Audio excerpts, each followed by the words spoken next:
I built the crib with my own hands, painted the walls, counted down the days.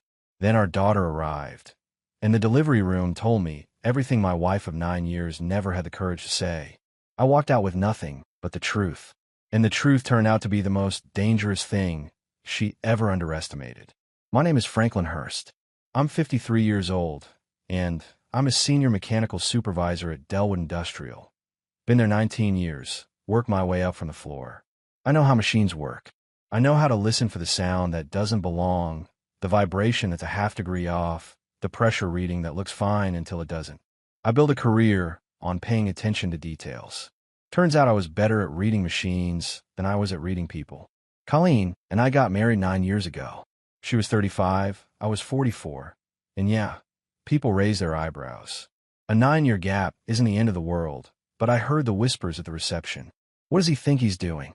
My buddy Bart pulled me aside that night and said, half joking, "You sure about this, Frank?" I laughed it off. I was sure. She was sharp, driven, beautiful in that particular way that makes you feel lucky just to be in the same room. She'd worked her way up to regional marketing director at Hargrove Consumer Group, and she carried herself like she knew exactly where she was going. For the first several years, things were good. Not perfect. Nothing is, but solid. We talked about kids early on, and the honest answer was, she wasn't ready, and I respected that. Then the years went by, and the subject softened into something we didn't really touch anymore. I told myself I'd made peace with it. Then, 14 months ago, Colleen told me she was pregnant. I remember sitting down on the edge of the bed, hands on my knees, just staring at the carpet. She was watching me with this careful expression, like she wasn't sure which way I'd go.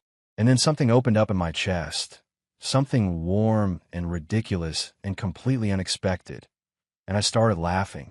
She laughed too. We both did, the way you laugh when something surprises you into happiness. I was going to be a father at 53. I couldn't believe it. I threw myself into it the way I throw myself into any project worth doing, completely. I spent a weekend converting the spare bedroom, measuring twice, cutting once the way my father drilled into me. I built the crib from scratch, white oak, sanded smooth as glass, every joint checked and double-checked. I painted the walls a pale yellow, 3 coats to get the shade exactly right. Colleen stood in the doorway one evening, hand on her belly, and told me it was perfect. I believed her. The first small thing I noticed was the phone. Colleen had always been plugged in. Marketing people live and die by their devices, but this was different. She started carrying it face down, angled away when she typed. Quick movements, screen going dark. I noticed it the way I notice an unfamiliar sound on the floor. Filed it away, didn't act on it. The second thing was a Thursday in November. She came home at 9:40 instead of her usual 7 o'clock. Said the Hargrove Regional Review had run long. I nodded. It wasn't even the lateness that caught my attention. It was the way she said it. Flat. Rehearsed. Like a reading, not a conversation. I didn't say anything. I went back to the game I'd been half watching. But that night, I lay awake longer than usual, staring at the ceiling, listening to her breathe beside me. I told myself I was being paranoid. She was 8 months pregnant, running a demanding team, probably exhausted. I told myself the best thing I could do was be steady, be the calm one. So I was calm. I sanded the shelf brackets. I hung the curtains in the nursery. I sat in the rocking chair I'd brought up from the basement and looked at the crib I'd built with my own 2 hands and thought, this is what matters. 3 weeks later, our daughter was born, and the delivery room told me everything Colleen never would. I've been a mechanic long enough to know that nothing breaks all at once.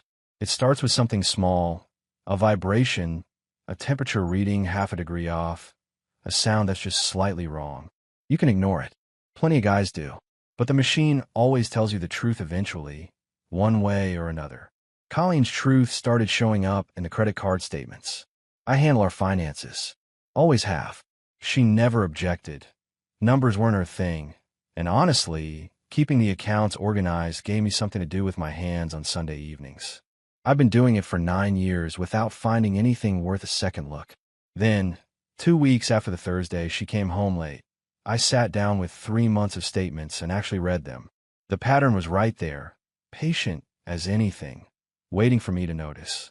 Every Thursday, without fail, dinner charges at restaurants I didn't recognize. Not near her office on the north side. These were Crosstown, a good 40-minute drive from Hargrove. The Park Meridian Grill. Castillo's on Westfield. A place called the Lantern that I'd never heard her mention. And tucked in between, for separate charges at the Bellhaven Suites, a hotel near the interstate, $42 each time, which I knew from looking it up was a rate for a day use room. My hands didn't shake. That surprised me. I just sat there at the kitchen table with the statements laid out in front of me, and something cold and very quiet settled in my chest. I didn't say anything to Colleen that night. I needed to think before I spoke, because once you say certain words out loud, you can't take them back. I know that about myself.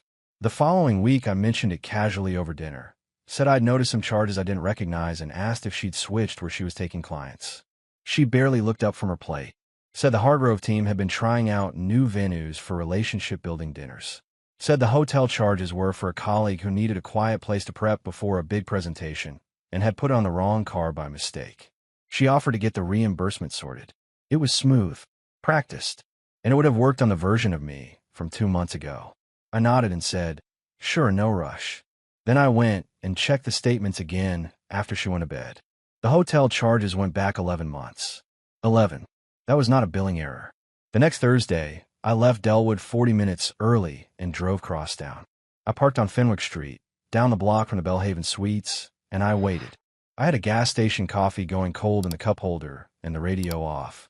At 6:22 p.m., Colleen's silver Accord pulled into the hotel lot. She didn't look around. She moved like someone who'd done this many times, straight to the side entrance, key card already out. A dark blue Lexus was already parked in the lot. I wrote down the plate number on the back of a receipt. I sat there for 2 hours. I didn't go in. I didn't call.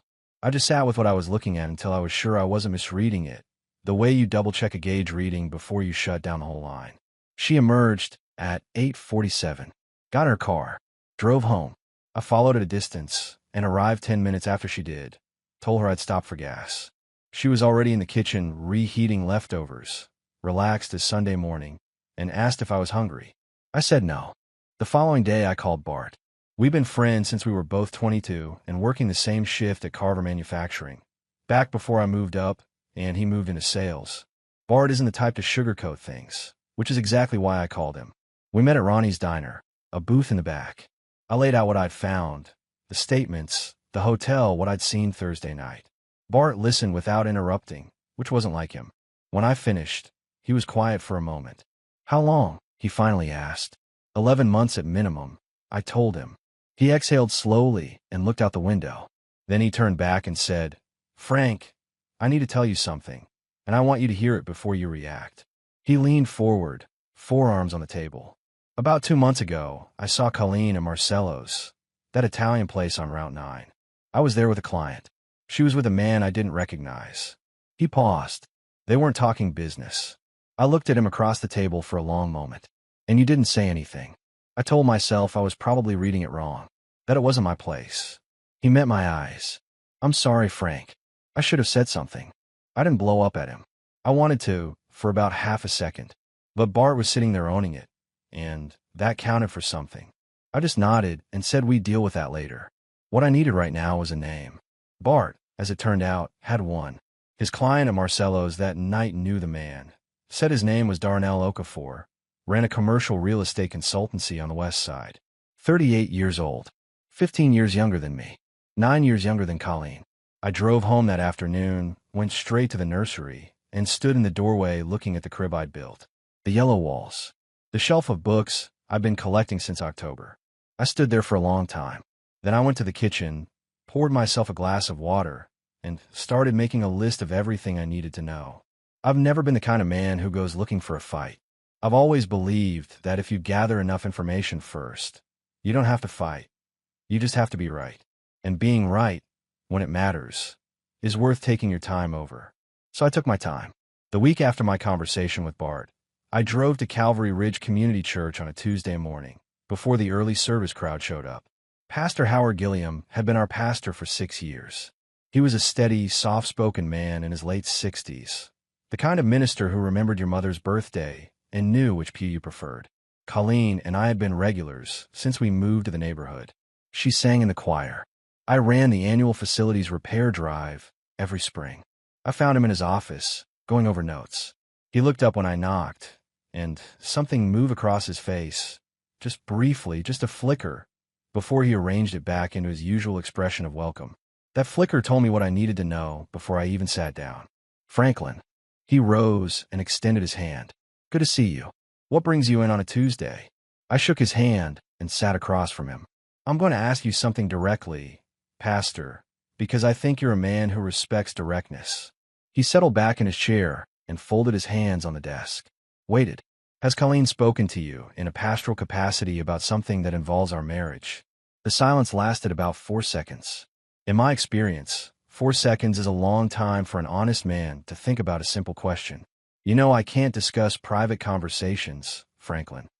I'm not asking you to break a confidence, I said. I'm asking you to look me in the eye and tell me you have no concerns about the state of my marriage. Another silence. He looked at me steadily, but he didn't say the words. A man of God, and he couldn't say the words. I nodded slowly. That's what I thought. Franklin, he began. I'm not angry at you, I said, and I meant it. You were put in a position you didn't ask for. I understand that. I stood and picked up my jacket from the back of the chair. But I want you to know that whatever she told you, whatever version she gave you, there's another side to it, and that side is going to come out. I left him sitting there with his hands still folded on the desk.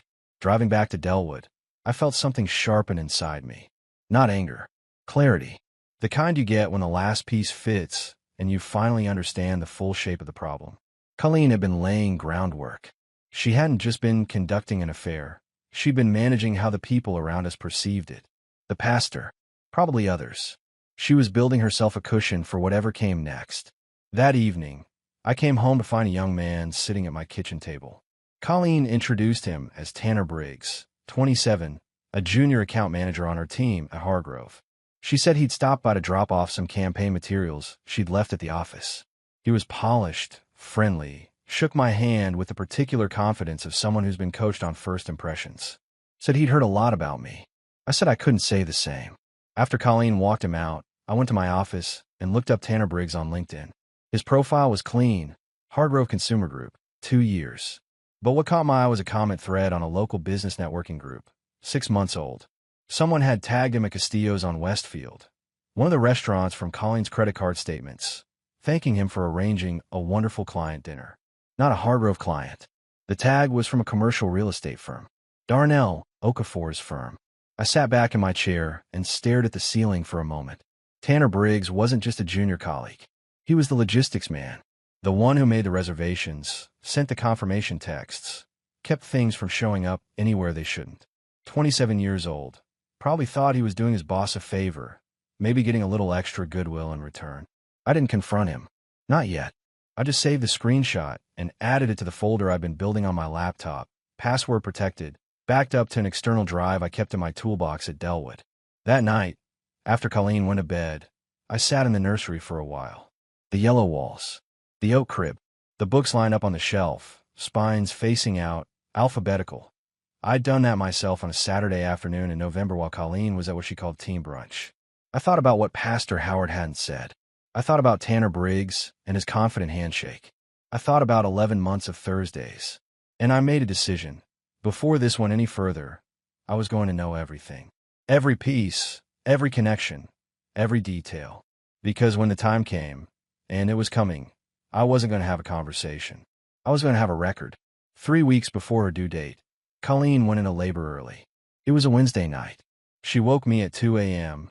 Contractions, close together, no time to wait. I got her bag, got her to the car, drove to St. Clement's Medical Center with my hand steady on the wheel and my mind already running through contingencies the way it always does when something breaks ahead of schedule. The labor lasted 9 hours. I sat in the room with her, got her iced chips, talked to the nurses when she didn't feel like talking. I did everything you're supposed to do. I held her hand through the hard parts. And when the baby arrived, I was standing 2 feet away. The delivery nurse, a composed woman named Rita who'd been calm and efficient throughout the whole night, lifted our daughter, and in that first moment, before anyone said a word, I watched Rita's face. She didn't look at me the way nurses look at new fathers. She looked at me the way people look at someone standing on the edge of something they can't stop. The baby was beautiful. She had a full head of dark hair and wide, alert eyes, and her skin was a warm, deep brown that belonged to neither Colleen nor me. I am Irish and German by ancestry, pale as February. Colleen's family is Finnish and Scottish. There was no genetic combination between us that produced what I was looking at. The room went quiet in a particular way. The attending physician found something important in his chart. Rita busied herself with the warmer. The resident near the door took a small step back. Colleen looked at the baby. Then she looked at me. Her face didn't show confusion. It showed calculation. That quick, almost invisible recalibration I'd seen once before, the night I'd mentioned the credit card charges. For just a moment, behind her eyes, I could see her working out what to say. She didn't get the chance. "Franklin," she started, voice low and careful. "I need you to let me." "No," I said. Just the one word. She stopped. I looked at my wife of 9 years across that hospital room, in the gray morning light coming through the window blinds, and I felt 9 years of something. Not anger, not grief exactly, something colder and more final than either, settle in a place like a load-bearing wall clicking into position. "I know," I said. "I've known for a while. I just needed to be sure." She opened her mouth, closed it. I turned to Rita, who was watching me with quiet, careful eyes. "Is there a waiting area nearby?" "Down the hall, left at the nurse's station," she said gently. "I'll bring you coffee." I picked up my jacket from the chair and walked out. In the hallway, the fluorescent lights hummed overhead and the floor squeaked faintly under my boots. I found the waiting area. 4 chairs, a window overlooking the parking structure, a vending machine with a broken coin return. I sat down and put my hands on my knees and breathed. I'd spent weeks preparing for this moment. I had the folder. I had Bart. I had a name and a plan and a lawyer lined up through a referral I'd quietly obtained from a colleague at Delwood whose own divorce had been handled well. I was ready. None of that stopped the weight of it from landing. I sat there for a long time. The morning shift change came and went. At 7:15, my phone buzzed. Bart, who I'd texted from the car at 2:30 a.m. "On my way. 20 minutes. When he walked into that waiting room, still wearing his work jacket, I didn't say anything. He sat down beside me, looked straight ahead, and said, "Tell me." So I did. When I finished, he was quiet for a moment. Then he said, "What do you need right now?" "I need to make a call," I told him. "And then I need to get out of this building." He nodded once. "I'll drive." Bart drove me home from St. Clement's at 8:40 in the morning. Not my home, that was the plan we'd worked out in the waiting room over bad vending machine coffee, while the hospital shifted into its daytime rhythm around us. I wasn't going back to that house while Colleen was still in the delivery ward. I needed clear space to think, and thinking in a house full of yellow nursery walls and 9 years of accumulated lies wasn't something I was capable of just then. Bart's guest room was plain and impersonal in the best possible way.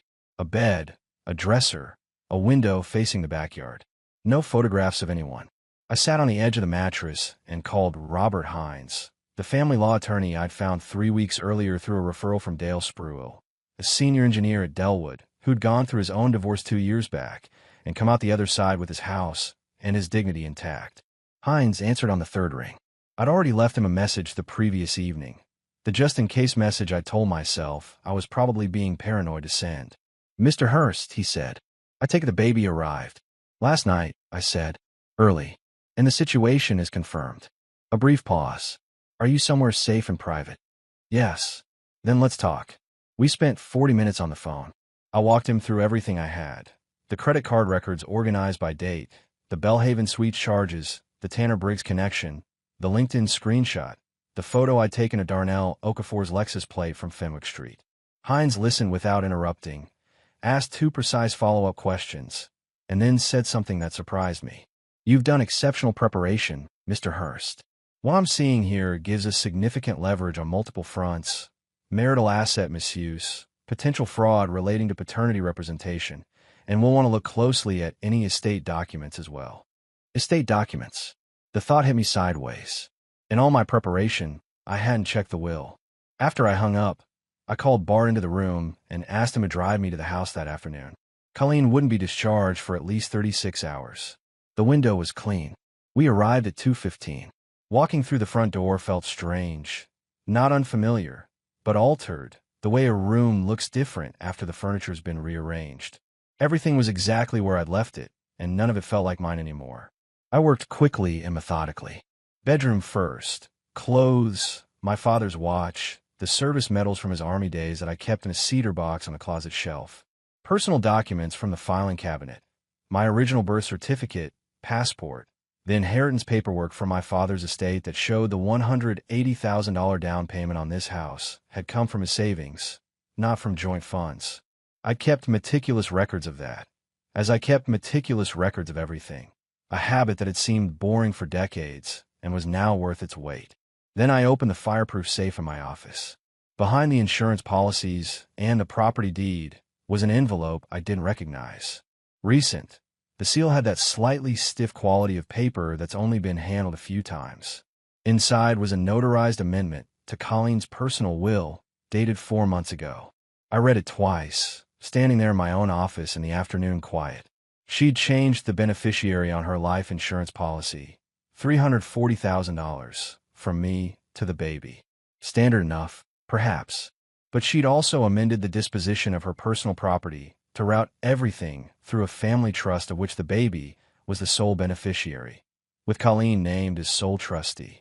In other words, if something happened to me, the money went to the child, and the child's assets would be controlled entirely by Colleen. I photographed every page with my phone, put the envelope back exactly as I'd found it, and locked the safe. Bart was waiting in the hallway. He looked at my face and said nothing, just nodded toward the door. I saved the nursery for last. I stood in the doorway for a moment. The yellow walls, the oak crib I'd spent 3 weekends building, the shelf of books, the mobile turning slowly in the draft from the hallway. Then I went in and started taking it apart, not in anger, methodically, the way I'd built it, one piece at a time, each part set carefully against the wall. The crib came apart in 12 minutes. I loaded it in a Bart's truck along with the shelf brackets and the mobile and 3 boxes of books. The walls I left yellow. Let her paint them. The crib and everything that went with it, I dropped at the Crossroads family shelter on the way back to Bart's place. I told the woman at the intake desk it was in good condition, built solid, should last years. She thanked me warmly. I said it was no trouble and drove away before she could say anything else. That evening, sitting at Bart's kitchen table with a cup of coffee I wasn't really tasting, I called Hines back and told him about the will amendment. That's exactly the kind of thing I was looking for, he said, and I could hear his tone shift into something more focused. Combined with what you already have, we're not just looking at a standard divorce filing. We're looking at a pattern of deliberate financial preparation concurrent with the affair. That carries weight in court. What's our next step? I asked.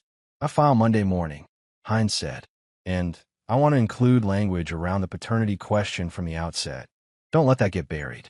It needs to be front and center. I agreed.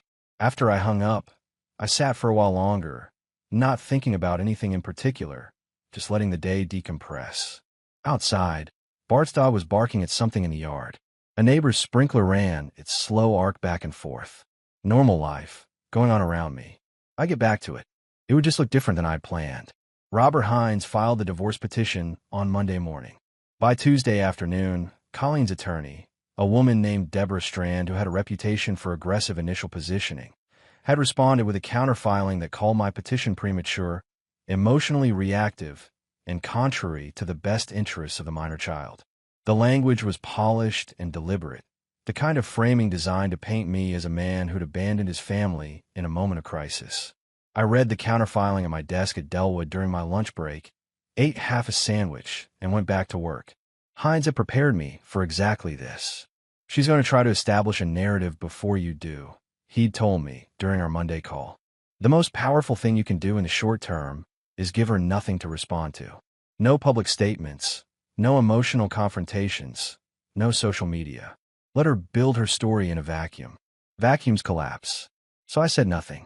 I didn't call mutual friends to get my side. I didn't respond to the 2 texts that came from Colleen's sister Brenda, who was clearly reaching out on Colleen's behalf. The second one read, "Just talk to her, Frank, she's really struggling," and I looked at it for about 10 seconds before setting my phone face down on the workbench. I didn't post anything. I didn't change my profile photos. I went to work, came home to Bart's guest room, ate dinner, and slept. What I didn't know, at first, was how busy Colleen was being on her end. Bart told me, about a week after the filing, that he'd gotten a call from our mutual friend Len Pryor, a guy we'd both known since the Carver manufacturing days, asking if Franklin was doing okay and whether the story going around was really true. When Bart asked what story, Len said Colleen had reached out to several people saying that I'd had a breakdown at the hospital, walked out on her and the baby in her most vulnerable moment, and was now making vindictive legal threats out of wounded pride. I filed that away without reacting. The second piece came from Alan Weaver, my department head at Delwood. He stopped by my workstation on a Thursday and asked, quietly, if everything was all right, because my wife had called the main office line asking to reach me, and the receptionist had mentioned it to him. She called my workplace, not my cell, the main line. I thanked Alan, told him I was handling a personal situation and would appreciate it if calls from my wife were directed to my voicemail, not routed through the office. He nodded without pressing. 2 days later, I learned from Hines that Colleen had retained a crisis communications consultant, a local PR professional who specialized in what her website called personal narrative management during high-conflict family transitions. She was paying someone, out of joint funds, to manage how the public perceived her divorce. Hines included documentation of the payment in our supplemental filing. The judge, he told me, was unlikely to look favorably on marital assets being used to fund a publicity campaign. Meanwhile, Darnell Okafor's attorney had sent a letter to Colleen's attorney formally stating that his client had no paternal claim to or interest in a minor child born April 14th. He was stepping away cleanly, leaving Colleen holding a situation she'd spent 14 months carefully engineering, and she was holding it alone. I won't pretend that didn't give me a grim kind of satisfaction. The thing about staying silent when someone is trying to define you is that it requires a particular kind of discipline. Every instinct says to push back, to correct the record, to make sure people know the truth. But the truth was in the documents. It was in the credit card statements, the hotel records, the amended will, the LinkedIn thread connecting Tanner Briggs to Darnell Okafor's firm. The truth didn't need me to carry it. It could carry itself. What silence gave me was control. And control, right now, was the most valuable thing I had. 3 weeks after the filing, I moved into a 2-bedroom apartment on the east side of town. Bart helped me carry boxes on a Saturday morning. The place was clean, quiet, and entirely empty of anything that didn't belong to me. I set up my workbench in the second bedroom, unpacked my father's toolbox, and that evening I started working on a small oak side table. Nothing special, just something to do with my hands.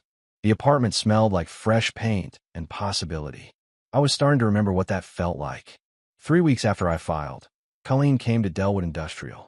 I was on the floor running a diagnostic on the secondary press line when Alan Weaver appeared at my elbow and said quietly that there was a woman at the front reception asking for me by name and that she wasn't taking, he's unavailable for an answer.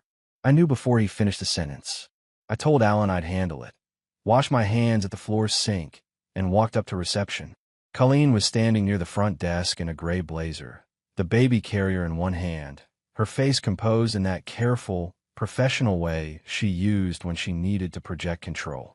Several people in the open plan area had already looked up. "We need to talk," she said, as though we were picking up a conversation from earlier that morning.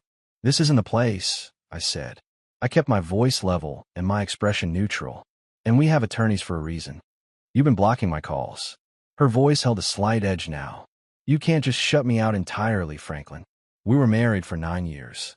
"I'm aware of that," I said, "which is why I have an attorney handling communication instead of doing something I'd regret. I'd suggest you do the same." She glanced around. The receptionist, 2 engineers pretending to read documents, a guy from shipping frozen halfway through pouring himself coffee. Colleen had always been good at reading a room. She lowered her voice. "You're doing this to punish me. You know that. Everything you've built, the legal strategy, the silence, all of it. It's about making me feel as small as possible." I looked at her steadily. "I'm doing this because you spent 14 months lying to me, used our money to conduct an affair and rewrite a will, let me build a nursery for a child you knew wasn't mine, and then filed on me before I could file on you. I'm not punishing you, Colleen. I'm protecting myself. There's a difference, and you know it." She opened her mouth, closed it.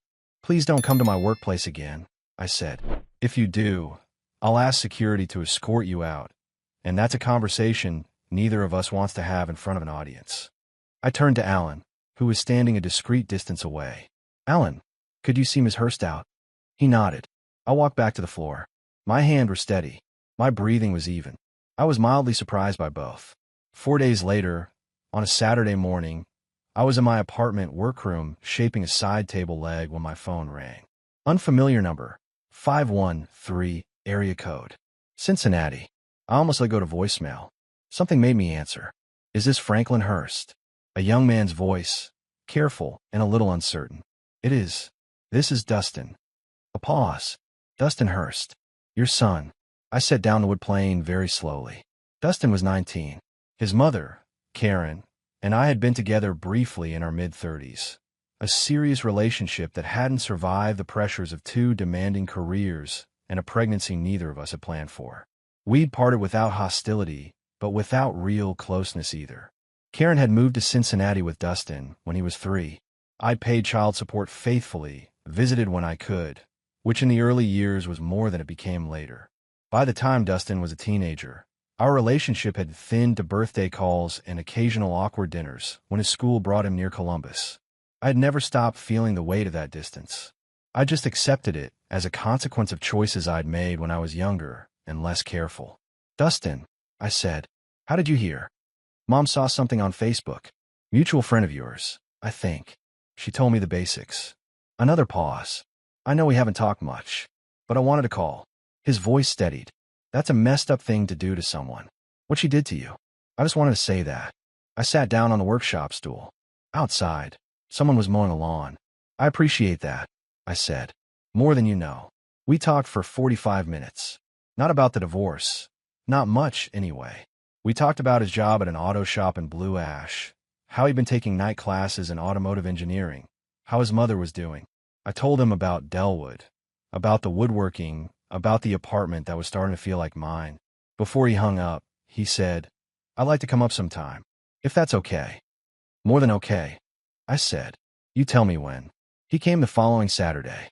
Showed up at my door at 10 a.m. in a gray hoodie and work boots, tall the way I'd been at his age, with Karen's coloring in my jaw. We shook hands in the doorway, and then, after a half-second of something unspoken between us, he stepped forward and we embraced, briefly, solidly, the way men do when sentiment matters, but neither one is going to make a production of it. We spent the afternoon in the workshop. He knew his way around tools. Karen had apparently made sure of that, which made me respect her anew. I showed him the table I was working on. He had questions that told me he'd done this kind of work before. Your grandfather taught me, I told him, running a hand along the oak grain. I was about your age. He looked at the wood for a moment. Maybe you could teach me the rest. I didn't say anything. I handed him the plane and showed him the angle. The first formal court hearing was on a Tuesday in June. Robert Hines had spent the previous week walking me through what to expect. Initial asset disclosure review, the paternity declaration motion, and what he called the positioning hearing, the session where both sides establish their narrative before the judge and the real shape of the case becomes clear. Colleen arrived with Deborah Strand and a second attorney I didn't recognize. Strand was polished and prepared, the kind of lawyer who controls a room through sheer deliberate presence. The second attorney, I later learned, handled family communications cases. Colleen had brought a specialist in narrative. I sat with Hines at our table and didn't look at her. The gallery was sparsely attended, a handful of people I didn't immediately recognize, and, in the second-to-last row on the left side, a small, white-haired woman in a navy blue cardigan, sitting with her hands folded in her lap. My mother, Virginia Hurst, 76 years old, who had never once in her life told me what to do, but had also never once failed to show up when it mattered. I hadn't told her about the hearing. She found out through Bart, apparently, and had driven 40 minutes from Westerville without saying a word to me about it. I caught her eye briefly across the room. She gave me a small nod, the same nod she'd given me at my father's funeral, at my college graduation, at every moment in my life when the message was simply, I'm here. Keep going. I turned back to the front of the room. Judge Patricia Drummond was in her early 60s, efficient and unsentimental. She moved through the preliminary matters quickly, then addressed the paternity motion directly. Strand rose immediately. Your Honor, my client acknowledges the circumstances of the birth.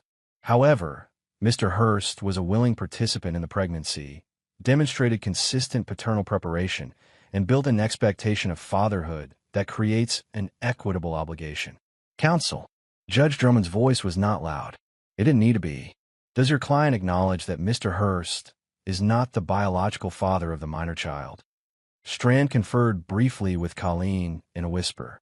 She does, Your Honor. And does your client acknowledge that Mr. Hurst was not informed of this prior to the birth? A longer pause. She does. Judge Drummond made a note. Then I'm not sure what equitable argument you're constructing, but I'll hear the rest of it in writing. Mr. Hines. Hines stood and walked the judge through our documentation with the unhurried precision of a man who knows his evidence is sufficient and doesn't need to oversell it. The credit card records. The hotel charges cross-referenced against Colleen's calendar. The will amendment, dated 7 months prior, 2 months into the pregnancy. The Tanner-Briggs connection. Darnell Okafor's formal disclaimer of paternity. When Hines mentioned the PR consultant retained with joint funds after the filing, Judge Drummond looked up from her notes for the first time since he'd started speaking. Joint marital funds, Hines confirmed. Used post-filing to engage a communications professional for the purpose of managing public perception of the divorce. The judge looked at Strand with an expression that wasn't quite disapproval, but was in that neighborhood. Strand said, carefully, my client was managing a very difficult personal situation, Your Honor, and by spending shared assets on a publicity strategy, Judge Drummond said. It wasn't a question. In the gallery, I heard a small sound, not quite a gasp. One of Colleen's friends, a woman named Bev who I'd always found her pasted-on smile slightly unbearable, had her hand over her mouth. 2 seats down, another woman who'd attended our wedding reception was staring at the table in front of her. The narrative Colleen had been building for 6 weeks was dissolving under fluorescent courtroom light. Not because I'd said anything, because the document said everything. After the hearing, in the marble-floored corridor outside the courtroom, Colleen's second attorney approached Hines with a quiet word. A settlement conversation. Colleen was prepared to discuss revised terms. Hines related to me in the parking garage. Tell them I'm listening, I said, and tell them to bring something real. On my way to the car, I passed my mother, who was waiting near the elevator. She reached up and put one hand briefly against my cheek. The way she'd done when I was small and had skinned a knee and needed to know the world was still steady. Your father will be proud, she said quietly. I covered her hand with mine for a moment.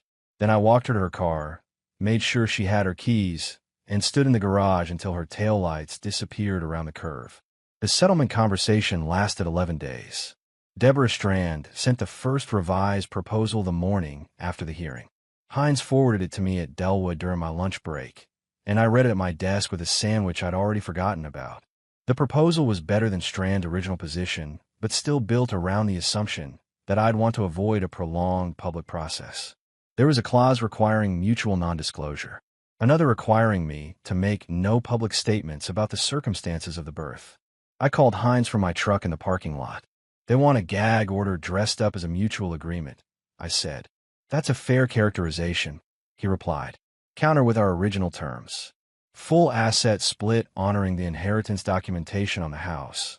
The Vermont property remains mine entirely, and no non-disclosure language of any kind. The paternity declaration goes through regardless. They won't like that last part. I know, I said. Send it anyway. What accelerated things was something I hadn't engineered and hadn't expected. Hargrove Consumer Group conducted an internal review. It started, as best as I could piece together later, when someone in Hargrove's compliance department noticed irregularities in departmental expense reports, specifically restaurant charges and one hotel booking that had been submitted for reimbursement under client entertainment budgets. The timeline matched the charges on our joint car precisely. Tanner-Briggs, it turned out, had been submitting some of Colleen's personal expenses through the company's expense system. Whether he'd done it on her instruction or on his own initiative to cover his tracks, I never learned. But the result was the same. Hargrove placed Colleen on administrative leave, pending investigation, on a Thursday morning, exactly 4 weeks after the court hearing. Hines heard about it through the discovery process and called me that afternoon. Her income documentation just changed significantly, he said. This affects her financial position in the settlement and undermines her attorney's leverage considerably. I didn't feel triumphant. I felt something quieter than that. The grim recognition that the architecture of deception Colleen had built was coming down the way poorly engineered structures always do. Not all at once, but piece by piece, each failure triggering the next. 3 days later, Strand sent a new proposal. It accepted our original terms on the house and the Vermont property. It dropped the non-disclosure clause. The only remaining point of negotiation was the timing of the paternity declaration. I told Hines to give them 48 hours on the time in question and not an hour more. They agreed within 24. The morning the final papers were signed, I was at Delwood by 6 a.m. I ran 2 full diagnostic cycles on the press line, wrote up a maintenance report I've been putting off, and ate lunch with 3 guys from the floor crew who didn't know anything about my personal life and talked entirely about baseball and a truck one of them was fixing up. It was the best lunch I'd had in months. Darnell Okafor, I learned through a business contact several weeks later, had quietly closed his Columbus office and relocated to Atlanta. Whether that was related to our proceedings or something else entirely, I couldn't say. I didn't spend much time thinking about it. What I did think about, sitting in my apartment that evening with a glass of water and the side table I'd nearly finished, was Tanner Briggs. 27 years old, probably out of a job. His professional reputation in a city the size of Columbus effectively ended by the choices he'd made for reasons I'd never fully understand. I didn't feel sorry for him, but I didn't feel much of anything else either.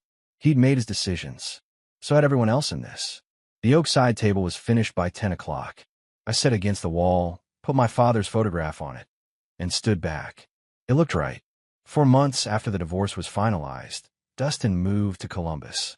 He hadn't announced it as a permanent thing. He'd said he was thinking about transferring his apprenticeship to a shop in Hilliard, that the cost of living in Cincinnati was getting unreasonable, that he wanted to be closer to family. He said the word family the way young men say things they mean, but aren't quite ready to make a declaration of, sideways, matter of fact, daring you to respond in kind. I helped him move on a Saturday in October. We loaded his truck in my truck and made 2 trips to a 1-bedroom apartment 12 minutes from mine. By evening, we'd assembled his furniture, ordered pizza, and sat on the floor of his living room because his couch wasn't arriving until Monday. Not bad, he said, looking around at the bare walls and stacked boxes. Needs work, I agreed. I know a guy, he said. I looked at my son, 19 years old, tools in his hands since he could walk, driving 40 minutes to return a wrench, showing up on my doorstep because it was right, and thought about my father, who had taught me to build things and passed me his tools and died without knowing he'd have a grandchild. The circle of that felt significant in a way I didn't try to put into words. We ate pizza and talked until nearly midnight. Before he left the next morning, he stopped in the doorway and said, I know it's not how you planned it, but for what it's worth, I'm glad I'm here. So am I said. More than you know. Virginia came for Thanksgiving. Bart and his wife came. Dustin came. We ate at my dining table, the cherrywood table I'd built myself from a slab I'd found at a salvage yard in Delaware County, sanded down to the grain and finished with 3 coats of Danish oil. 7 people around a table I'd made with my own hands, in an apartment that felt, for the first time, entirely like mine. My mother sat at the end of the table and said grace, the same grace she'd said at every Thanksgiving I could remember, and I watched Dustin bow his head alongside people he'd only known a few months and thought, this is how things get rebuilt. Not in dramatic gestures, in ordinary evenings that accumulate into something solid. The divorce had taken from me something I believed in completely. The future I'd painted yellow and furnished with white oak and filled with books. That was gone, and I wasn't going to pretend otherwise. But the man who'd built that nursery was still here. His hands still knew what to do, and the table we were sitting around was proof that he could build something real from whatever materials were left. I refilled everyone's glasses and passed the rolls. That was a good place to start.